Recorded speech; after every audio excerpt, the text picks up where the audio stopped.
Hey guys, I'm Allie, and I trained at Aviator in September of last year. I was asked to put together a video of what my training entailed, what I thought about it, and what did Aviator really teach me.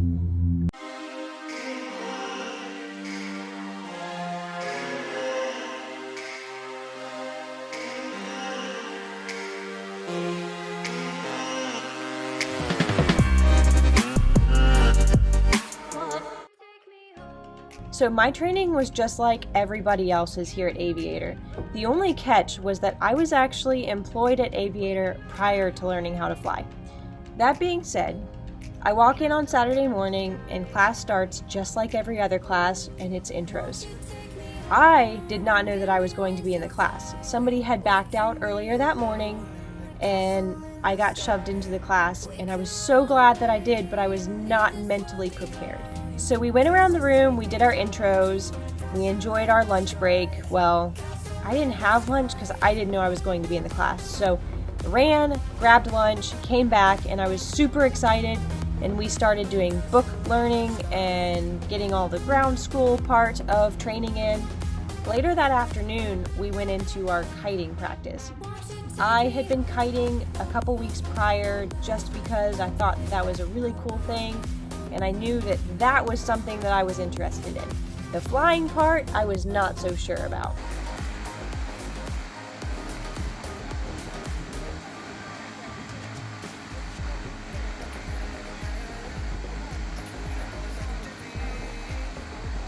By Monday morning, we were doing our first toes. We had been kiting all weekend, and everybody was improving at an exponentially high rate. I was actually keeping up with the class at this point because I had been kiting prior to school, and I felt like I was right there and I was in with the class, and I felt like, yes, I can do this. The towing, though, set me back, and it discouraged me. I felt scared. My toes were far from smooth, and I was just terrified. I didn't know what to expect, and to be honest, coming off the ground for the first time, where everybody says it's exhilarating, I was terrified. I am scared of heights. I am scared of adrenaline, even though I'd love it. And I was scared of coming off the ground because I have a piece of fabric holding me up. And I'm trusting the tow machine operator to make sure that I don't dive into the ground or shoot me into space. So either way, it took a lot of trust, and it took a lot of, I would say, gusto to be able to get off the ground for the first time. The first time was terrifying. The second time was terrifying. Typically we do 3 toes. The third time was also terrifying. The next day, they decided to tow me again because I didn't stick my landings very well. On day 2 of towing, there were only 2, maybe 3 of us that were doing tows again. I was the main candidate of being towed again, and I think everybody else just got to jump in because I had to be towed again, that they wanted to be towed again for comfort, which was awesome and made me feel a little bit better. But I'm also watching the classmates around me do their first flights, and I'm watching the exhilaration on their face, and all I can feel is terrified. Flying might not be for me. It might be something that I do once and say, cool, I did it, I'm done, and I never want to do it again. But I went and I did the tows. They were terrible. I was still terrified. The tow instructors did a fantastic job. I was really light. They had a hard time. They have since fixed that machine, and they've towed people lighter than me. It's a really good thing to watch, and my heart jumps for joy when I see somebody get towed and have a great tow.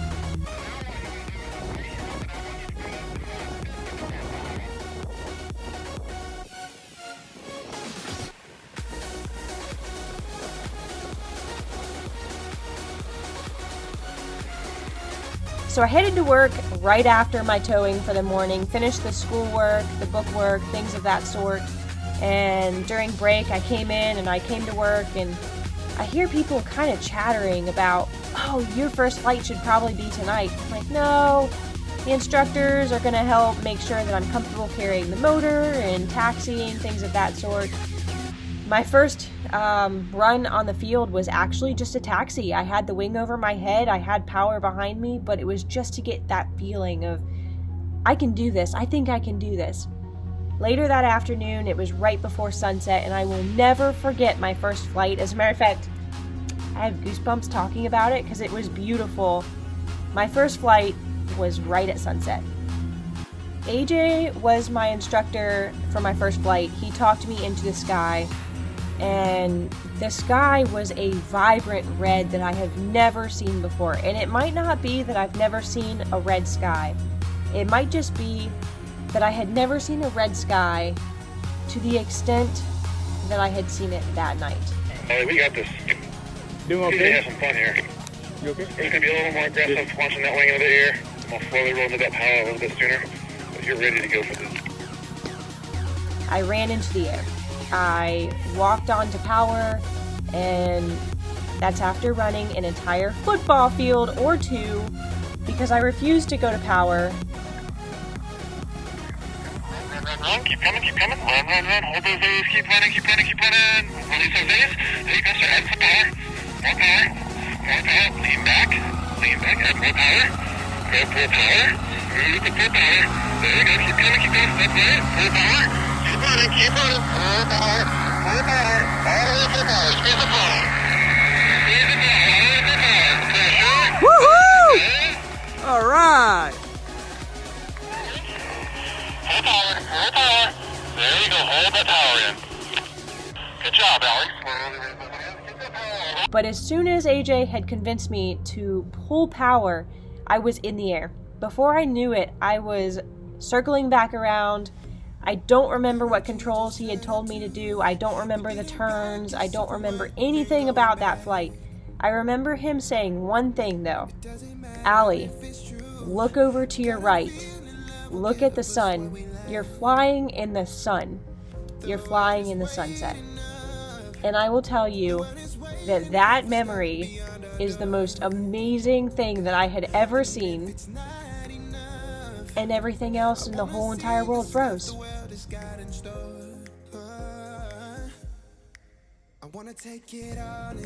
As soon as I had realized, wait a second, I'm in the air checking out this sunset, then my brain clicked back on and said, oh no, I have to land. Now what? So that was where it became real. I'm like, wait. One, I'm flying. Two, I'm watching the sunset from the sky, and there's nothing holding me in except for the straps around my legs. I also realized I have to come in and land. I was not excited about that third part, but I took another second, looked at the sunset, and was like, I have this. I can do this. So then I headed in for landing, and I realized if I could stick this landing, I was going to fly again because it was beautiful. I want to try it one more time. Bring it home to me again. The world is waiting up. The world is waiting, have a step beyond our door. Oh, and if it's not enough, I wanna see the stuff the world has got in store. How was it? Gorgeous, and I didn't die. 1 or 2 days later, I have 5 or 6 flights in, and I am headed to Georgia. In the middle of my class, I'm headed to Georgia for a small fly-in. That means that I'm not out of class yet, and I'm going to go fly in another state. I get back, I continue class, I continue the groundwork, and by flight 7, I'm actually back in Virginia, and I'm flying in another state again. I'm flying in a location that is not a beginner location, something that I probably, without an instructor being there, would have never been able to do. And I was hooked. I realized that if I can take a paramotor and fly in any state, in any location, on any of my vacations, oh my goodness, this is what I have to do. I have to own a paramotor. This has to be added into all of my adventure trips. I can tell you I did not stick that landing. I did not stick any of my landings heading up to like 25 or 30 flights, maybe 2. maybe 2. My landings were a huge challenge, but it didn't stop me. For some reason, I was motivated to become a better paramotor pilot. I was motivated to not stop flying until I knew I could land on my feet. I knew I could confidently land on my feet. There's days where I still struggle with that, but I knew that if I kept going, I would get there. All in all, I have so many great things to say about my training at Aviator.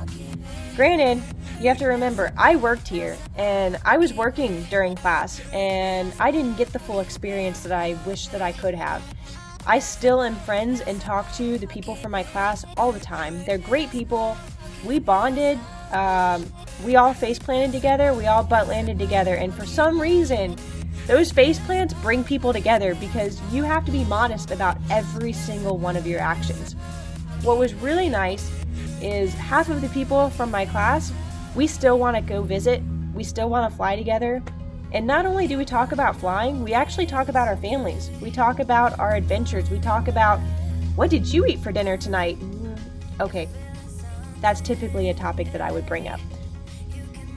All in all, it's been a fantastic experience. I'm almost, I'm probably 7 months into flying, and I can tell you that I wouldn't change it for the world. That's my wing. My paramotor is sitting in the van right outside because I now own a van.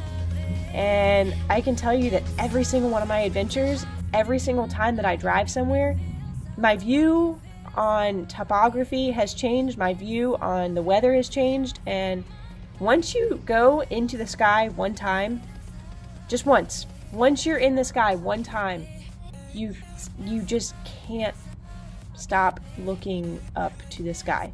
You're checking the weather, you're watching the clouds, you're watching the wind. It's something that is instilled in you because you can't help but to love being in the sky. You're doing something supernatural. You're doing something that is not supposed to be humanly possible. And here we are. We're doing it every day and we're living the dream.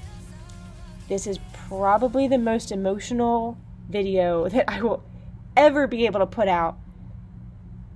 But it's been amazing, and it's been life-changing, and I'm thankful for every minute of it. So now here's the real question.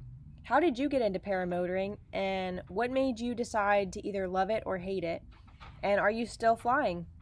Make sure you comment below and let me know how your training went, where you trained, and whether or not you still fly.